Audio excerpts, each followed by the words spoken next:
მოგესალმებით, მე გახლავართ ნინო დოლიძე, საჯარო მმართველობის ექსპერტი და პროფესორი.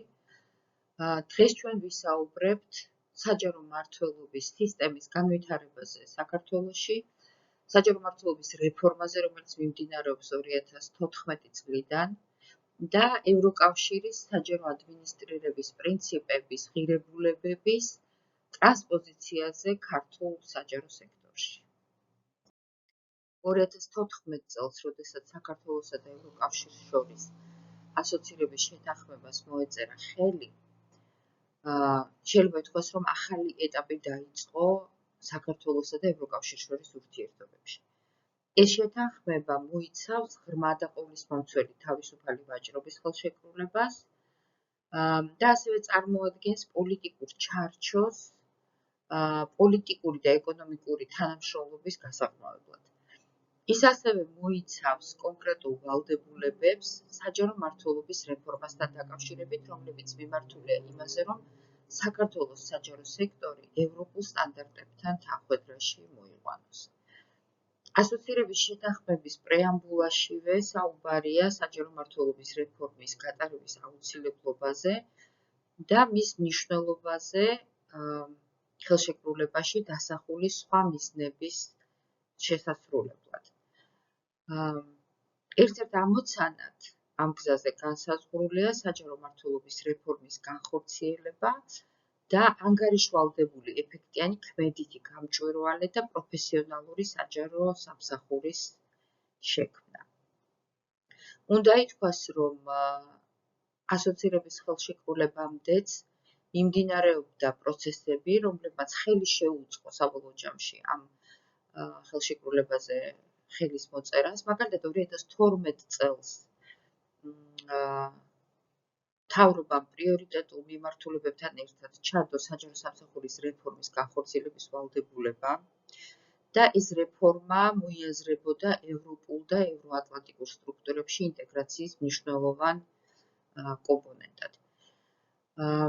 შესაბამისად, აქტიურად ჩაერთვენ საქართველოს მხარდაჭერაში საქართველოს პარტნიორები, როგორც დასავლეთ ევროპული ქვეყნებიდან, ასევე შეერთებული შტატებიდან და მათი დახმარებით, მათთან თანამშრომლობით შეიქმნა რეფორმის კონცეფცია და რეფორმის გზამკვლევი. ევროკავშირის საჯარო ადმინისტრირების პრინციპები ევროკავშირის წევრ და კანდიდატ ქვეყნებში საჯარო ადმინისტრირების ხარისხის შეფასებისა და განვითარების საფუძველია. ეს პრინციპები აისახება ევროკავშირისა და ეკონომიკური თანამშრომლობის და განვითარების ორგანიზაციის ერთობლივი პროექტის სიგმას პოლიტიკის დოკუმენტებში და რამდენიმე ძირითად სფეროს მოიცავს. პირველი ეს არის საჯარო ადმინისტრაციის რეფორმის სტრატეგიული ჩარჩოს შემუშავება. ეს გულისხმობს, რომ ეროვნული მთავრობა იღებს ვალდებულებას საჯარო ადმინისტრაციის მიმართულებით შეიმუშაოს სტრატეგიული ჩარჩო, რომელიც წარმართავს რეფორმებს და უზრუნველყოფს ევროკავშირის სტანდარტებთან მათ შესაბამისობას. ეს იქნება მკაფიო მიზნები, ყოვლისმომცველი სამოქმედო გეგმების შემუშავება და ამასთან ერთად პროგრესის მონიტორინგი რეფორმის მიმდინარეობის დროს. მეორე მიმართულება ეს არის პოლიტიკის შემუშავება და კოორდინაცია. აქ იგულისხმება პოლიტიკის შემუშავების პროცესების ეფექტურობა, ასევე ამ პროცესების კოორდინაციის მექანიზმების არსებობა, რაც აუცილებელია პოლიტიკის თანმიმდევრული შედეგების მიღებისათვის. მათ შორის მოიაზრება მტკიცებულებებზე დაფუძნებული პოლიტიკის შემუშავება, უწყებათა შორისი კოორდინაცია, დაინტერესებული მხარეების ჩართულობა და სხვა და სხვა. მესამე მიმართულება ეს არის საჯარო სამსახური და ადამიანური რესურსების მართვა. საჯარო სამსახური, ანუ civil service არის საჯარო მმართველობის რეფორმის განხორციელების ასე ვთქვათ ინსტრუმენტი. და მნიშვნელოვან ნაწილს, ცენტრალურ ნაწილსაც შეიძლება ითქვას, შეადგენს პროფესიული და პოლიტიკურად მიუკერძოებელი საჯარო მოხელე. ასეთი სამსახურის ჩამოყალიბება შესაძლებელია მხოლოდ მერიტოკრატიულ პრინციპებზე დაყრდნობით, ანუ დამსახურების პრინციპებზე დაყრდნობით, სადაც გათვალისწინებულია დაქირავების, კარიერის განვითარების, მოხელის პროფესიული განვითარების, შეფასების, მოხელის ეთიკური სტანდარტების არსებობის პირობები. აქ ასევე იგულისხმება, რომ საჯარო სამსახურში უზრუნველყოფილია საჯარო მოხელეების კომპეტენტურობა და ის, რომ ისინი მოქმედებენ საზოგადოებრივი ინტერესების შესაბამისად და დაცლილები არიან არტიზანული ინტერესებისაგან. მეოთხე სფერო, რომელსაც არეგულირებს სიგმას პოლიტიკის დოკუმენტი, ეს არის ანგარიშვალდებულება. ეს პრინციპი გულისხმობს არა მხოლოდ საჯარო ადმინისტრაციის, არამედ მთლიანად საჯარო სექტორის ანგარიშვალდებულებას მოქალაქეების მიმართ, დაინტერესებული მხარეების მიმართ და ამ ანგარიშვალდებულებისათვის ძალიან მკაფიო რეგულაციებისა და ზედამხედველობის მექანიზმების არსებობას. ის ასევე გულისხმობს მთავრობის მოქმედების გამჭვირვალობას. მოიცავს ადმინისტრაციული და ფინანსური ანგარიშვალდებულების მექანიზმებს და ძალიან მნიშვნელოვანია, რომ ამავე სფეროში ერთიანდება ანტიკორუფციული სისტემისა და პოლიტიკის შექმნა და განვითარება, ასევე ეფექტური ფუნქციონირება, ინფორმაციის ხელმისაწვდომობა და საჯარო ინსტიტუტების ღიაობა. შემდეგი მიმართულება, მეხუთე მიმართულება, ეს არის საჯარო სერვისების მიწოდება. ეს პრინციპი გულისხმობს, რომ საჯარო სერვისები, იქნება ეს ელექტრონული, ციფრული სერვისები თუ სტანდარტული ტრადიციული საჯარო სერვისები, უნდა იყოს მოქალაქეზე ორიენტირებული, უნდა იყოს ხელმისაწვდომი ყველა მოქალაქისათვის, უნდა იყოს ეფექტურად განხორციელებული, ხარისხიანი და პასუხობდეს საზოგადოებაში არსებულ საჭიროებებს. ამისათვის კი რეფორმა მოიაზრებს სერვისების შემუშავებისა და მიწოდების პროცედურების გამარტივებას და ბიუროკრატიული პროცედურებისგან ამ პროცესების დაცლას, ხარისხის მუდმივ კონტროლსა და გაუმჯობესებას და მომხმარებლის კმაყოფილების მუდმივ მონიტორინგს, იმისათვის, რომ ეს კმაყოფილება იყოს მზარდი. და ბოლოს მეექვსე მიმართულება, ეს არის ფინანსური მენეჯმენტი, რაც გულისხმობს ჯანსაღი ფინანსების რესურსების ჯანსაღი მართვის პრაქტიკის დანერგვას. მათ შორის არის ბიუჯეტირება, აუდიტი, კონტროლის მექანიზმების დანერგვა, ყველაფერი ის, რაც აუცილებელია სახელმწიფო სახსრების სათანადო გამოყენებისათვის, ფინანსური დისციპლინის დამკვიდრებისათვის და რესურსების ეფექტური განაწილებისათვის საბიუჯეტო პროცესებში. ასოცირების ხელშეკრულების გაფორმებისთანავე საქართველომ დაიწყო საკმაოდ აქტიურად რეფორმის განხორციელებაზე მუშაობა და არაერთი მნიშვნელოვანი ნაბიჯით გადაიდგა და არაერთი მნიშვნელოვანი სტრატეგიული დოკუმენტიც იქნა მიღებული. მაგალითად, 2014 წელს შემუშავდა საჯარო მმართველობის რეფორმის კონცეფცია, რომელიც ზემოთ უკვე ვახსენებთ, და მასზე დაყრდნობით მთავრობის ადმინისტრაციამ შეიმუშავა საჯარო მმართველობის რეფორმის გზამკვლევი 2015-20, რომელიც შესაბამისობაში მოდიოდა ევროკავშირის 2014-15 წლების გაფართოების სტრატეგიასთან. ეს დოკუმენტი ითვალისწინებდა სწორედ იმ მიმართულებებს, რომლებიც სიგმას პოლიტიკის დოკუმენტში არის ჩამოყალიბებული და უნდა ითქვას, რომ გზამკვლევში ამ მიმართულებებიდან 5 სტანდარტულად იყო გაფართოების პოლიტიკის ნაწილი, მაგრამ მათ გარდა საქართველოს სპეციფიკიდან გამომდინარე, ჩართულ მხარეებთან კონსულტაციების საფუძველზე რეფორმის ფარგლებში მეექვსე დამოუკიდებელ მიმართულებად გამოიყო ადგილობრივი თვითმმართველობა. რადგანაც ეს მიმართულება საქართველოსათვის განსაკუთრებული ყურადღების ქვეშ უნდა ყოფილიყო, რომ ძალიან მნიშვნელოვანი პრობლემები უკავშირდება სწორედ თვითმმართველობის განვითარებას, თვითმმართველობის დამოუკიდებლობის უზრუნველყოფას და ეს პრობლემები არის არა მხოლოდ მენეჯერული და პროცესუალური, არამედ ასევე პოლიტიკურიც. საბოლოო ჯამში გზამკვლევში ჩამოყალიბდა საჯარო მმართველობის რეფორმის სტრუქტურული ჩარჩო, რომელიც მიზნად ისახავდა საჯარო ადმინისტრაციის ეფექტიანობის, გამჭვირვალობისა და ანგარიშვალდებულების გაზრდას და რომელსაც კოორდინაციას უწევდა საჯარო მმართველობის რეფორმის უწყებათა შორისი საკოორდინაციო საბჭო. ეს საბჭო უზრუნველყოფდა ერთიანი მიდგომის არსებობას რეფორმის მიმართ და გულისხმობდა იმასაც, რომ სხვადასხვა სფეროში მიმდინარე პროცესები შესაბამისობაში იქნებოდა ევროპულ სტანდარტებთან და ასევე კარგი მმართველობის ღირებულებების დამკვიდრებას შეუწყობდა ხელს საჯარო სექტორში. როგორც აღნიშნეთ, საჯარო მმართველობის რეფორმის უპირველესი მიზანი იყო გამჭვირვალე და ეფექტური საჯარო ადმინისტრაციის შექმნა, რომელიც იქნებოდა პროგნოზირებადი და პასუხისმგებელი და რომელიც საზოგადოების ინტერესებს მოემსახურებოდა და ასევე ხელს შეუწყობდა ქვეყნის ევროპულ ინტეგრაციას. მათ შორის იგულისხმება სამართლებრივი საფუძვლების შექმნა, ინსტიტუციური ჩარჩოს ჩამოყალიბება და ახლა განვიხილოთ ეს 6 სფერო, რეფორმის ძირითადი სფეროები თავისი შესაბამისი მიზნებითა და ამოცანებით. პირველი სფერო პოლიტიკის შემუშავება და კოორდინაცია. ეს მიზნად ისახავდა საჯარო სექტორში პოლიტიკის დაგეგმვის, შემუშავების, განხორციელებისა და შეფასების სტანდარტების შექმნას და მათ ინტეგრირებას იმ უწყებებში, რომლებიც ძირითადად ჩართულები არიან საჯარო პოლიტიკის, დარგობრივი პოლიტიკების შემუშავებაში.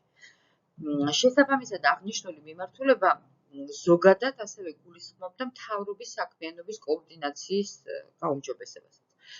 უნდა ითქვას, რომ აღნიშნულ პერიოდამდე არსებული დარგობრივი თუ სექტორული პოლიტიკის შემუშავება როგორც წესი ხდებოდა საკმაოდ სპორადულად, ერთიანი მეთოდოლოგიის გარეშე, არა თანმიმდევრულად, კონკრეტული სამინისტროს შესაძლებლობების შესაბამისად.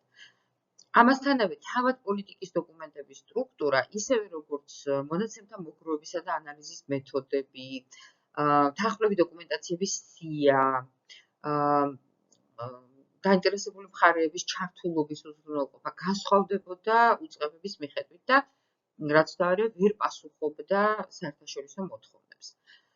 მნიშვნელოვან პრობლემას წარმოადგენდა ისიც, რომ ეს პოლიტიკის დოკუმენტები და სტრატეგიები უმეტესწილად არ პასუხობდა, არ შეესაბამებოდა სექტორულ კანონმდებლობებს და არ ითვალისწინებდა არც პოლიტიკის კურსში საჭირო ცვლილებების შეტანას, არც აღსრულებისათვის საჭირო ადმინისტრაციული მექანიზმების არსებობას. მეტიც, უმეტეს შემთხვევაში პოლიტიკები შემუშავებული იყო ისე, რომ არ ითვალისწინებდა განხორციელებისათვის საჭირო ფინანსური რესურსების არსებობას. ანუ ეს პოლიტიკები ძალიან ხშირად ბიუჯეტის შემუშავების დროს საერთოდ არ იყო ხოლმე გათვალისწინებული. არ არსებობდა ასევე არც პოლიტიკის განხორციელების პროცესის მონიტორინგის, ანგარიშგებისა და შეფასების ინსტიტუციური მექანიზმები და პრობლემას წარმოადგენდა ისიც, რომ საერთოდ უწყებებში, ბევრ უწყებაში არ არსებობდა კონკრეტული სამსახურები, კონკრეტული სტრუქტურული ერთეულები, რომლებიც პოლიტიკის შემუშავებასა და დაგეგმვაზე იქნებოდა პასუხისმგებელი. შესაბამისად, დაბალი იყო თანამშრომელთა კვალიფიკაციაც. მიუხედავად იმისა, რომ 2013-14 წლებში გარკვეული გადამზადება რამდენიმე სამინისტროში ჩატარდა, ეს პროცესი არ იყო სრულფასოვანი და სრულყოფილი და 2018 წელს, როდესაც სიგმამ ჩაატარა პირველი შეფასება საჯარო მმართველობის რეფორმისა საქართველოში, პოლიტიკის შემუშავების და კოორდინაციის მიმართულებით ძალიან უარყოფითი შეფასება დაიმსახურა ჩვენმა ქვეყანამ. საპასუხოდ 2019 წელს გამოიცა მთავრობის დადგენილება 629, რომლის საფუძველზეც შეიქმნა პოლიტიკის დოკუმენტების შემუშავების, მონიტორინგისა და შეფასების ჩარჩო. ანუ ეს არის ინსტრუმენტი, რომელიც არეგულირებს პოლიტიკის შემუშავებას ძალიან დეტალურად მთელი ციკლის განმავლობაში და აი ამ ციკლის ყველა ეტაპის სტანდარტულ განხორციელებას ყველა ძირითად სამინისტროსა და უწყებაში, რომლებიც პასუხისმგებლნი არიან დარგობრივი პოლიტიკის გატარებაზე. ასევე ის განსაზღვრავს პროცედურებს, როგორ უნდა მოხდეს დაინტერესებული მხარეების ჩართულობა, როგორ უნდა მოხდეს მონაცემების მოგროვება, როგორ უნდა მოხდეს მონაცემებზე დაფუძნებული პოლიტიკის შემუშავება, პოლიტიკის დოკუმენტების დაწერა, ვადების დაცვა პოლიტიკის განხორციელებასთან დაკავშირებით და სხვა მრავალ პროცედურულ საკითხს, რომელიც პოლიტიკის განხორციელებას უკავშირდება. საჯარო სამსახურის და ადამიანური რესურსების მართვის მიმართულებით რეფორმა ძირითადად ფოკუსირებული იყო დამსახურებაზე დაფუძნებული, ანუ მერიტოკრატიული, პროფესიული და კარიერული საჯარო სამსახურის შექმნაზე და ასევე ადამიანური რესურსების მენეჯმენტის სფეროში პროცესების მოდერნიზაციაზე, ანუ თანამედროვე მიდგომების დანერგვაზე კადრების მართვის თვალსაზრისით საჯარო სექტორში. უნდა ითქვას, რომ ერთ-ერთი პრობლემური საკითხი, რომელიც იდენტიფიცირდა ამ პერიოდისათვის ადამიანური რესურსების მართვის თვალსაზრისით, ეს იყო კადრების მიღება და გათავისუფლება პოლიტიკური ნიშნით. ანუ პარტიზანული პრინციპით საჯარო სექტორის დაკომპლექტება. განსაკუთრებით მწვავედ ეს შეინიშნებოდა ხოლმე, როდესაც ხდებოდა საკადრო წმენდა პოლიტიკური ნიშნით და მათ შორის ახალი პოლიტიკური ხელმძღვანელის მოსვლის შემდეგ უწყებაში. ასევე ძალიან ხშირი იყო საკუთარი განცხადებით სამსახურის დატოვების იძულება, ამისათვის გამოიყენებოდა უწყებებში გატარებული რეორგანიზაცია, რესტრუქტურიზაცია, ლიკვიდაცია, შერწყმა. ძალიან გავრცელებული მოვლენა იყო ასევე ფავორიტიზმი და სხვადასხვა კვლევებიდან გამომდინარე შეგვიძლია ვთქვათ, რომ საჯარო მოხელეებისათვის აი ასეთი პრაქტიკები საჯარო სამსახურში საკმაოდ სერიოზულ პრობლემას წარმოადგენდა. ისიც უნდა ითქვას, რომ განსაკუთრებით მწვავედ ეს პრობლემები იგრძნობოდა სწორედ თვითმმართველობის დონეზე მუნიციპალიტეტებში. 2014 წლიდან რეფორმის ფოკუსი გადავიდა ადამიანური რესურსების მოდერნიზაციაზე, რაც აისახა კიდეც საჯარო სამსახურის რეფორმის კონცეფციაში და ამ მიმართულებით რეფორმაზე პასუხისმგებელ უწყებად განისაზღვრა საჯარო სამსახურის ბიურო. ამისათვის ბიუროს გაეზარდა მანდატი და ასევე გაეზარდა პოლიტიკური მხარდაჭერა იმისთვის, რომ მას შეძლებოდა პროცესების ეფექტური კოორდინაცია სხვადასხვა საჯარო უწყებებში. 2020 წლის გამკვლევში იდენტიფიცირებულია ის ძირითადი პრობლემები, რომლებიც არსებობდა რეფორმის პირველ ეტაპზე, განსაკუთრებით ადამიანური რესურსების მართვის მიმართულებით. როგორც ვთქვით, ეს იყო არაეფექტური რეკრუტირება. რას გულისხმობს ეს? დაქირავების პროცესში კანდიდატის შერჩევაზე ძალიან მნიშვნელოვან გავლენას ახდენდა პოლიტიკური კავშირები და არა პირის კვალიფიკაცია. ძალიან არასრულყოფილი იყო სამუშაო აღწერილობები, ეგრეთ წოდებული job description-ები და ისინი იყო შემუშავებული არასისტემურად და არ ითვალისწინებდა ორგანიზაციის ფუნქციონირების სპეციფიკას და არც კონკრეტული თანამდებობის სპეციფიკას. ამიტომაც ძალიან მარტივი ხდებოდა არასასურველი კანდიდატისთვის უარის თქმა მიღების პირველივე ეტაპზე, როდესაც საბუთების გადარჩევა ხდებოდა. პროფესიული საჯარო სამსახური, რომლის ჩამოყალიბებაც არის საჯარო სამსახურის რეფორმის მთავარი მიზანი, შეიძლება ითქვას, გულისხმობდა მოხელეთათვის შესაბამისი ტრენინგებისა და განვითარების სქემების შემუშავებას.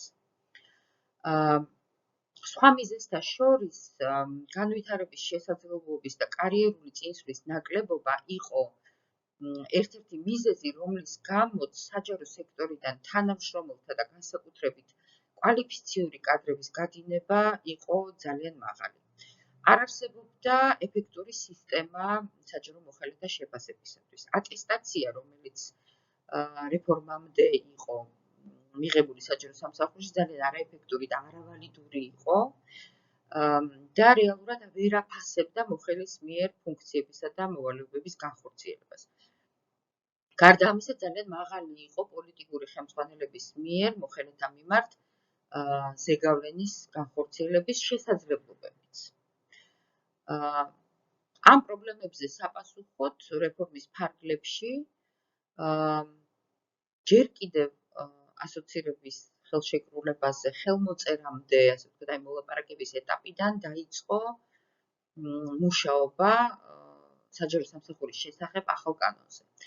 ეს პროცესი დაიწყო 2013 წელს, 2015 წელს კანონზე მუშაობა დასრულდა, თუმცა კანონის მიღება შესაძლებელი გახდა მხოლოდ 2017 წლის 1 ივლისს. ეს იყო აღებული ვალდებულებით განსაზღვრულ ვადაზე 6 თვით გვიან. კანონი უნდა მიღებულიყო 1 იანვარს და სანაცვლოდ მიღებული იქნა 2017 წლის 1 ივლისს. უნდა ითქვას ისიც, რომ კანონის ამოქმედების მომენტისათვის მრავალი საკითხი ჯერ კიდევ არ იყო დარეგულირებული კანონით და ამიტომ განისაზღვრა ეგრეთ წოდებული გარდამავალი პერიოდი, რომლის განმავლობაში ხელისუფლებამ აიღო ვალდებულება, რომ მიეღო ყველა დამატებითი კანონი, კანონქვემდებარე აქტი თუ დადგენილება, რომლითაც დარეგულირდებოდა კანონის მიერ განსაზღვრული პროცესები.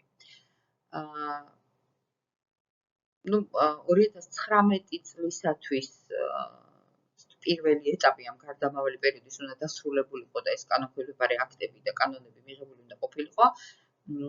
კანონთა ნაწილი იქნა მიღებული, როგორც იყო მაგალითად დანაზღაურების შესახებ კანონი, შეფასების რეგულაციები იქნა მიღებული, პროფესიული განვითარების რეგულაციები იქნა მიღებული, თუმცა უნდა ითქვას, რომ ისეთმა მნიშვნელოვანმა და ობიექტურმა ფაქტორმა, როგორიც იყო COVID-19 პანდემია, ამ პროცესების განხორციელებას მნიშვნელოვნად შეუშალა ხელი. საჯარო მმართველობის რეფორმის შემდეგი მიმართულება, ანგარიშვალდებულება და გამჭვირვალობა გულისხმობს საჯარო მმართველობაში არსებული მექანიზმების გაძლიერებას და საჯარო უწყებების ანგარიშვალდებულებისა და გამჭვირვალობის ხარისხის გაზრდას.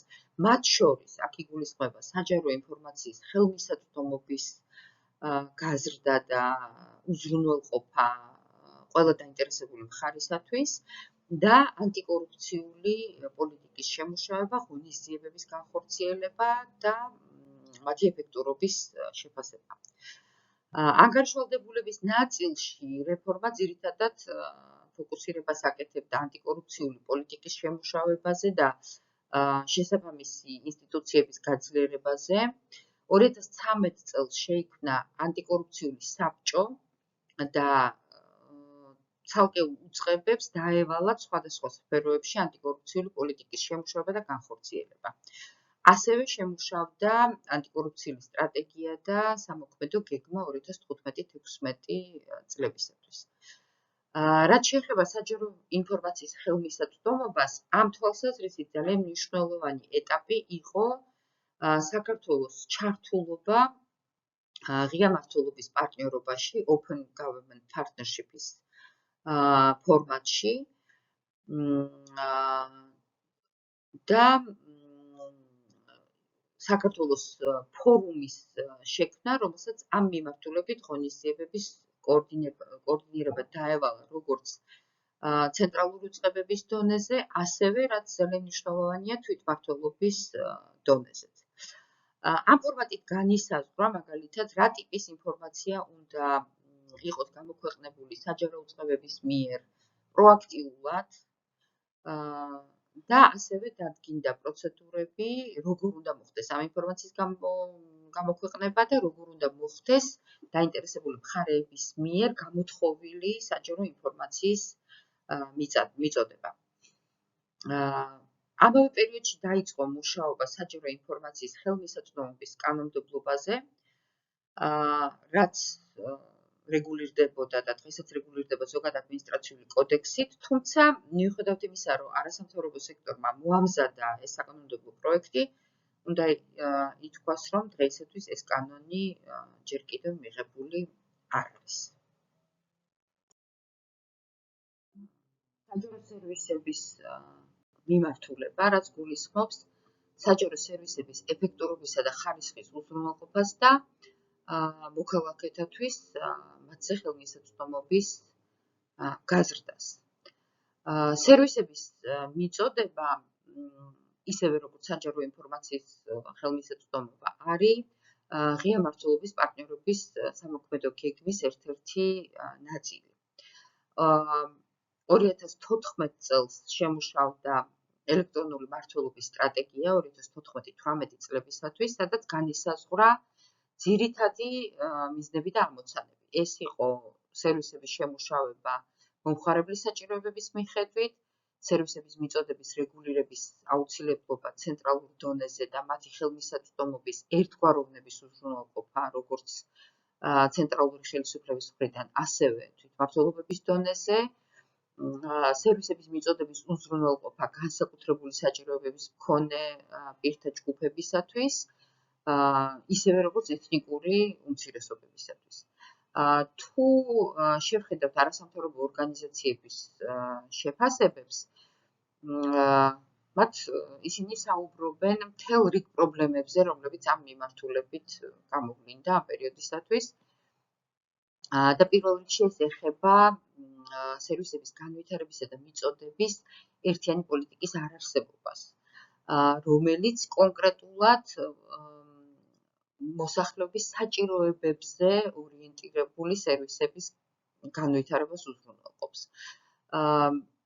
ელექტრონული სერვისების მიმართულებით მნიშვნელოვან პრობლემას წარმოადგენს საკანონმდებლო ბაზის არარსებობა. ასევე ხარისხის შეფასების ფორმალიზებული სისტემის არარსებობა. სერვისებზე შეზღუდული ხელმისაწვდომობა და ინტერნეტის შეზღუდული ხელმისაწვდომობა, ისევე როგორც კომპიუტერის ცოდნა და შესაბამისი ინფორმაციის ნაკლებობა, განსაკუთრებული პრობლემა არის თვითმმართველობებში და ადმინისტრაციული ცენტრებიდან მოშორებით მდებარე დასახლებებში. მუნიციპალურ დონეზე არასამთავრობო ორგანიზაციები სერვისების მიწოდების არაეფექტურობაზე საუბრობდნენ ამ პერიოდისათვის, რაც გარკვეული თვალსაზრისით განპირობებული იყო იმითაც, რომ თვითონ საკადრო რესურსები მუნიციპალიტეტებში, კომპეტენტური საკადრო რესურსები არ იყო საკმარისი. პრობლემას წარმოადგენდა ასევე სერვისების მომსახურების სფეროში, განვითარების, მიწოდების, ხარისხის შეფასების და უწყებათა შორის კოორდინაციის სისუსტეები.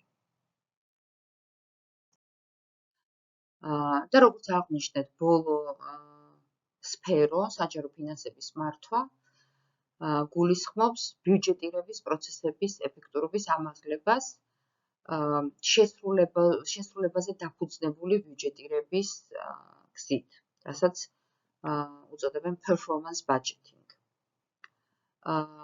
ამ მიმართულებით უნდა აღინიშნოს, რომ საქართველოში ეს პროცესები ჯერ კიდევ 2007 წელს დაიწყო public finance management-ის, საჯარო ფინანსების მენეჯმენტის რეფორმის ფარგლებში. ეს იყო ძალიან მნიშვნელოვანი და კრიტიკული კომპონენტი მმართველობის, რომელიც უზრუნველყოფდა საჯარო რესურსების ეფექტურ განაწილებას და გამოყენებას.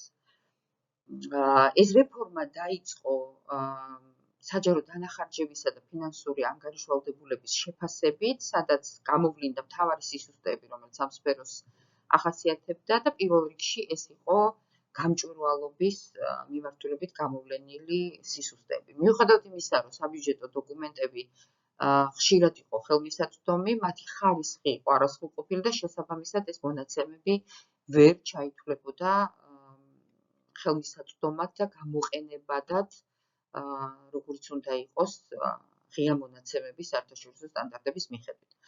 უნდა აღინიშნოს, რომ ერთ-ერთი ყველაზე მნიშვნელოვანი მიღწევა ამ მიმართულებით იყო 2009 წელს საბიუჯეტო კოდექსის შემუშავება, რამაც საშუალება მიცა ერთიანი საბიუჯეტო პროცესის დამკვიდრებას ხელისუფლების ყველა დონეზე. ამ პერიოდს უკავშირდება ასევე ელექტრონული მმართველობის ელემენტების დანერგვაც ბიუჯეტირების სფეროში, ელექტრონული სისტემების დანერგვა, ელექტრონული სახაზინო ოპერაციების რეგულირება, რამაც ძალიან მნიშვნელოვნად გააუმჯობესა ეფექტურობა, გამჭვირვალობა და ანგარიშვალდებულება ბიუჯეტის შესრულებასთან დაკავშირებით. დაინერგა საშუალო ვადიანი ბიუჯეტირებაც, რამაც უზრუნველყო სამთავრობო პროგრამების შესრულების ეფექტურობის გაზრდა და შეიძლება ითქვას, რომ ბიუჯეტირების პროცესი შედეგზე ორიენტირებული გახდა. სწორედ ამ პროცესების გათვალისწინებით საჯარო ფინანსების რეფორმა, რომელიც 2015-20 წლების გზამკვლევში მეექვსე მიმართულებად იყო განსაზღვრული, შემდგომ პროცესებში ისევ დაუბრუნდა, ასე ვთქვათ, 2007 წლის რეფორმის ჩარჩოს და 2023-26 წლის სტრატეგიაში, საჯარო მმართველობის რეფორმის სტრატეგიაში ეს მიმართულება საერთოდ ამოღებულ იქნა. როგორც აღვნიშნეთ, ადგილობრივი თვითმმართველობა, როგორც დამოუკიდებელი მიმართულება რეფორმის გზამკვლევს დაემატა საქართველოს კონტექსტის სპეციფიკის გათვალისწინებით. ზოგადად, როდესაც საუბარი არის სხვადასხვა ქვეყნებში საჯარო მმართველობის რეფორმის განხორციელებაზე, ეს რეფორმა ითვალისწინებს პროცესების მოდერნიზებას, როგორც ცენტრალურ დონეზე, ასევე ადგილობრივი ხელისუფლების დონეზე. ამიტომაც, როგორც წესი, თვითმმართველობა ცალკე გამოყოფილი სხვა ქვეყნების რეფორმის ჩარჩოებში არ გვხვდება. მაგრამ საქართველოს თვითმმართველობაში არსებული მდგომარეობიდან გამომდინარე, საჯარო მმართველობის რეფორმაზე პასუხისმგებელმა უწყებამ, მთავრობის ადმინისტრაციამ მიიღო გადაწყვეტილება, რომ ეს საკითხი რეფორმის დღის წესრიგში ცალკე შესულიყო, თუნდაც დროებით. და შესრულების ნიშნულად განისაზღვრა დეცენტრალიზაციის სტრატეგიის მიღება და დეცენტრალიზაციის პროცესის დაწყება მუნიციპალიტეტებში. რასაც შედეგად უნდა მოყვეს პოლიტიკური, ადმინისტრაციული, ეკონომიკური და ფისკალური დამოუკიდებლობის გაზრდა მუნიციპალიტეტების. ასევე აქ მოიაზრება მოსახლეობის ჩართულობის გაზრდა, როგორც საბიუჯეტო პროცესებში, ისე უშუალოდ თვითმმართველობის ფუნქციების განხორციელების პროცესებშიც. დეცენტრალიზაციის სტრატეგია 2019 წელს იქნა მიღებული, 2020-2025 წლების სტრატეგია და მიუხედავად მრავალი ხარვეზისა, ეს მაინც ჩაითვალა 2020 წლის გზამკვლევში დასახული მიზნის განხორციელებად. აქ უნდა გავითვალისწინოთ ისიც, რომ პანდემია 2020 წელს დაწყებული პანდემია ჩაითვალა ერთ-ერთ მთავარ დამოუკიდებელ ფაქტორად დეცენტრალიზაციის პროცესის დასაწყებად და ამ პირობების გათვალისწინებით საჯარო მმართველობის რეფორმის 2023-26 წლების სტრატეგიაში თვითმმართველობა როგორც დამოუკიდებელი თემა აღარ იქნა გამოყოფილი. უნდა აღინიშნოს ერთი მნიშვნელოვანი მომენტიც, რომ საჯარო სამსახურის შესახებ კანონმა ერთმანეთს გაუტოლა ცენტრალურ უწყებაში და თვითმმართველობაში დასაქმებული მოხელეების სტატუსი, რაც ძალიან მნიშვნელოვანი და წინ გადადგმული ნაბიჯი არის თვითმმართველობების განვითარების თვალსაზრისით.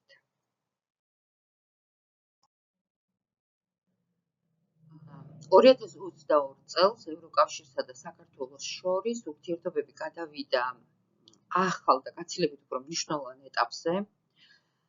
22 წლის 3 მარტს მოსახლეობის მოთხოვნით საქართველომ უკრაინასა და მოლდოვასთან ერთად წარადგინა ევროკავშირში წევრობის განაცხადი და მიუხედავად იმისა, რომ ევროკავშირის მხრიდან სხვადასხვა პირობები და მოთხოვნები იქნა დაყენებული, რომლებიც არ შესრულდა სრულყოფილად, 2023 წლის დეკემბერში ქვეყანამ მიიღო კანდიდატის სტატუსი.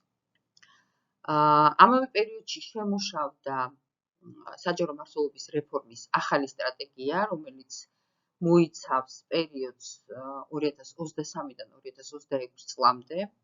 პრაქტიკულად ჩაითვალა, რომ 20-დან 23 წლამდე პერიოდი შეფერხდა, ასე ვთქვათ, პერიოდში რეფორმა შეფერხდა COVID პანდემიის გამო და განახლება ამ რეფორმისა დაიწყო სწორედ 2023 წლიდან.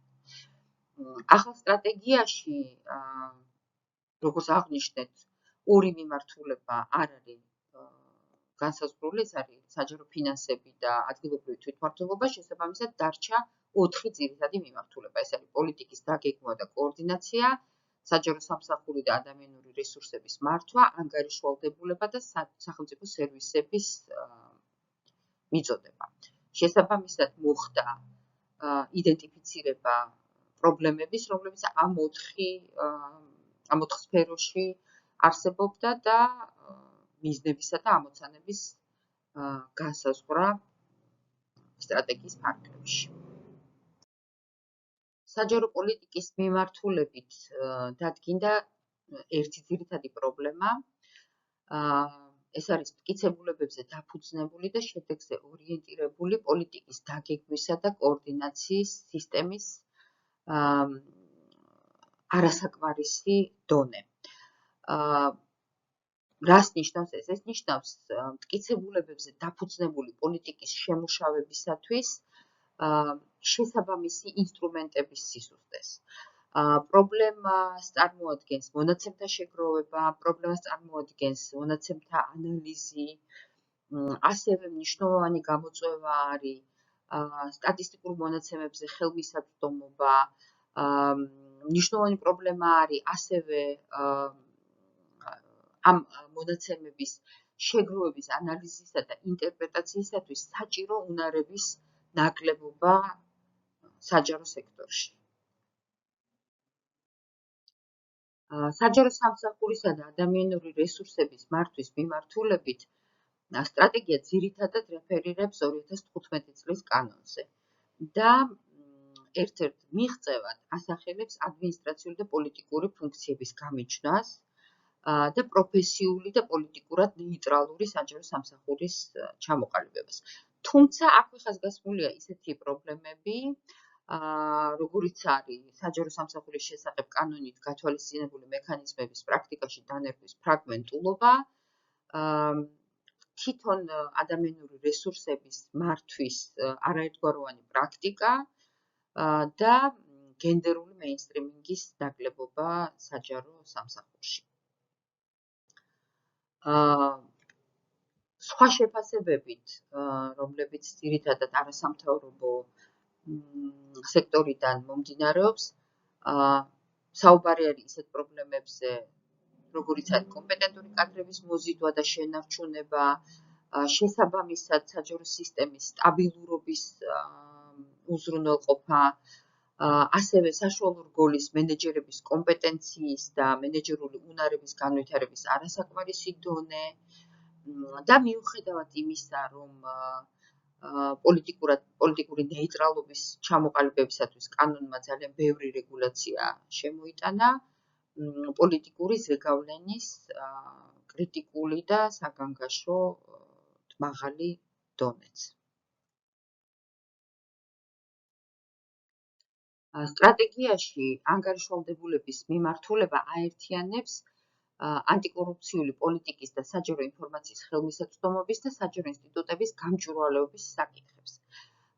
ამ თვალსაზრისით სტრატეგიაში იდენტიფიცირებულია რამდენიმე პრობლემა. მათ შორისაა კორუფციის წინააღმდეგ მიმართული პოლიტიკის არათანმიმდევრულობა და კოორდინაციის სისუსტე. Ამ გამოწვევაზე საპასუხოდ 2022 წლის დეკემბერში შეიქმნა ანტიკორუფციული ბიურო, როგორც აქამდე მაკოორდინირებელი ორგანოს ანტიკორუფციული საბჭოს აღმასრულებელი მექანიზმი. შეიძლება ითქვას, რომ ეს ევროკავშირის ერთ-ერთი რეკომენდაციის შესრულებას და დამოუკიდებელი საზედამხედველო ინსტიტუტების გაძლიერებას ნიშნავს. თუმცა პრაქტიკაში სრულად განსხვავებული შედეგები მივიღეთ. ბიუროს განესაზღვრა საკმაოდ ფართო მანდატი, მათ შორის ფინანსური გამჭვირვალობის უზრუნველყოფა, როგორც საჯარო უწყებებში, ასევე საჯარო სექტორის გარეთ. აქვე უნდა აღინიშნოს, რომ ბიურო ვერ ასრულებს დამოუკიდებელი საზედამხედველო ინსტიტუტის ფუნქციას, რამდენადაც მისი თავმჯდომარე ინიშნება პრემიერ-მინისტრის მიერ. შესაბამისად, ხელისუფლება ძალიან წარმატებულად იყენებს ბიუროს, როგორც თავის პოლიტიკურ იარაღს ოპონენტების კონტროლისათვის.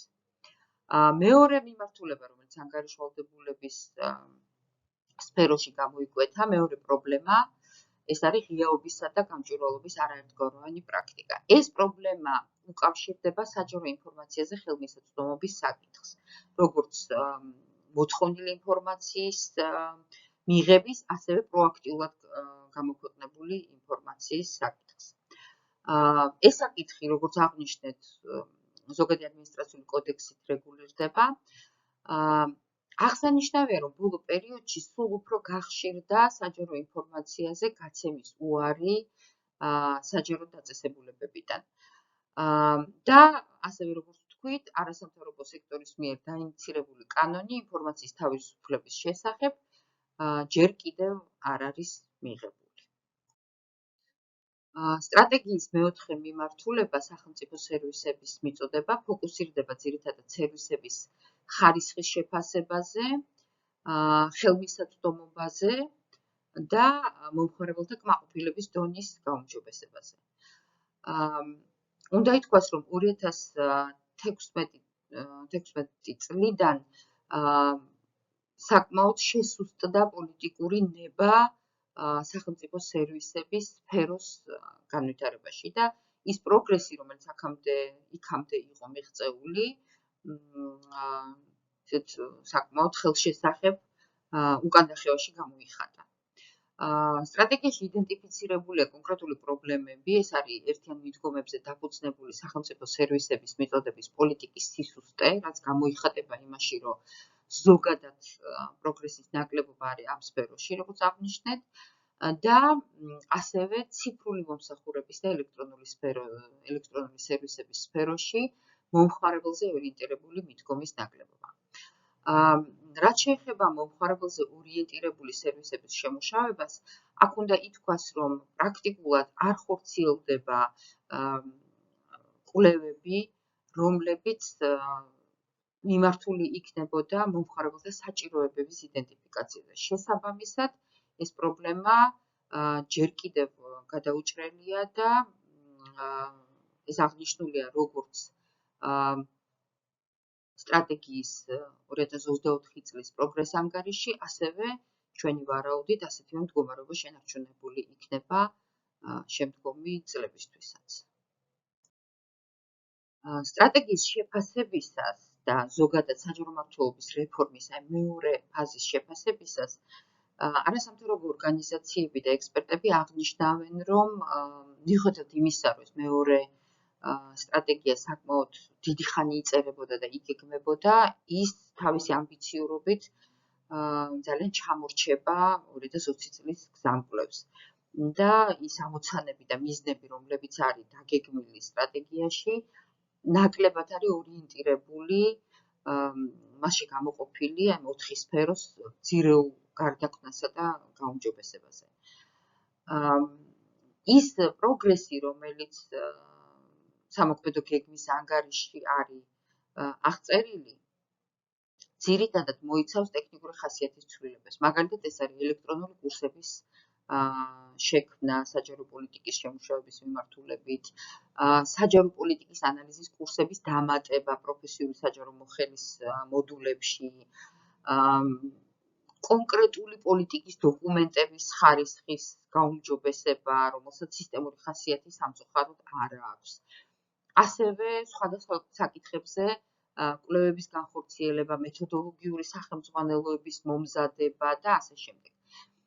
გარდა ამისა, კვლავ აღინიშნება ის პრობლემა, რომ პოლიტიკის დოკუმენტები უმეტეს შემთხვევაში არ არის თანხმობაში ბიუჯეტთან და სერვისების განფასებასთან.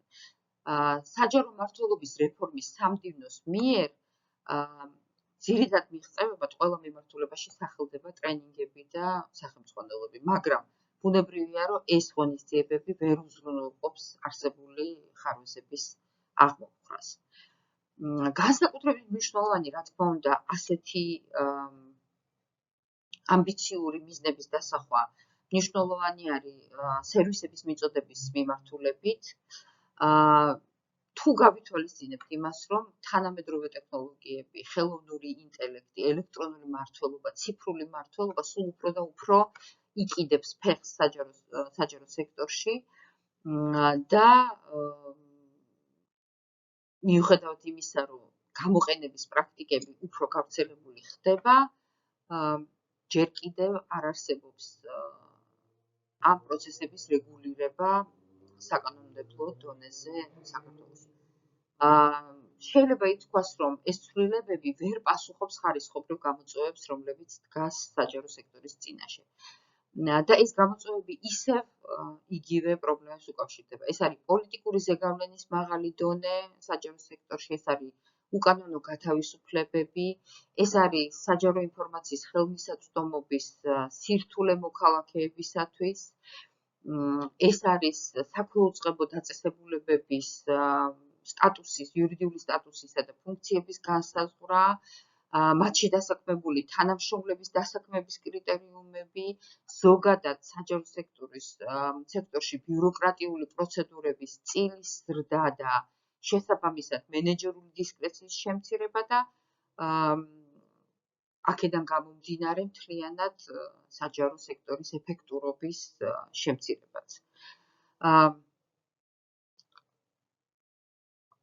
დღემდე პრობლემად რჩება ისეთი მნიშვნელოვანი ევროპული ღირებულებების დამკვიდრება საჯარო სექტორში, როგორიც არის მერიტოკრატია და პარტიზანული პრინციპის მთლიანად აღმოფხვრა და ასევე დღემდე პრობლემად რჩება მუნიციპალიტეტების განვითარება. მიუხედავად იმისა, რომ დეცენტრალიზაციის სტრატეგია მიღებულია, რეალური დეცენტრალიზაციის პროცესი, რომელიც შედეგად მოიტანს მუნიციპალიტეტების ეკონომიკურ, პოლიტიკურ, ადმინისტრაციულ და ფისკალურ დამოუკიდებლობას, პრაქტიკულად არ განხორციელებულა. და ბუნებრივია, რომ ეს ხელს უწყობს მუნიციპალიტეტების დამოკიდებულებას ცენტრზე და განსაკუთრებით პოლიტიკურ ხელმძღვანელობაზე. სტრატეგიული გადაწყვეტილებები რეფორმის მომავალი განვითარების შესახებ მიიღება დღეს პოლიტიკური ნიშნით. და დღეს პოლიტიკური დღის წესრიგის ნაწილი არის მმართველი ძალის. შესაბამისად, მიუხედავად იმისა, რომ საქართველო თითქოს უფრო საჯარო მმართველობის რეფორმის კუთხით უფრო ახლოს, უფრო მეტი ნაბიჯი გადადგა, ასე ვთქვათ, ევროკავშირის მოთხოვნების ტრანსპოზიციისთვის, შედეგად ვიღებთ ძალიან პარადოქსულ სიტუაციას.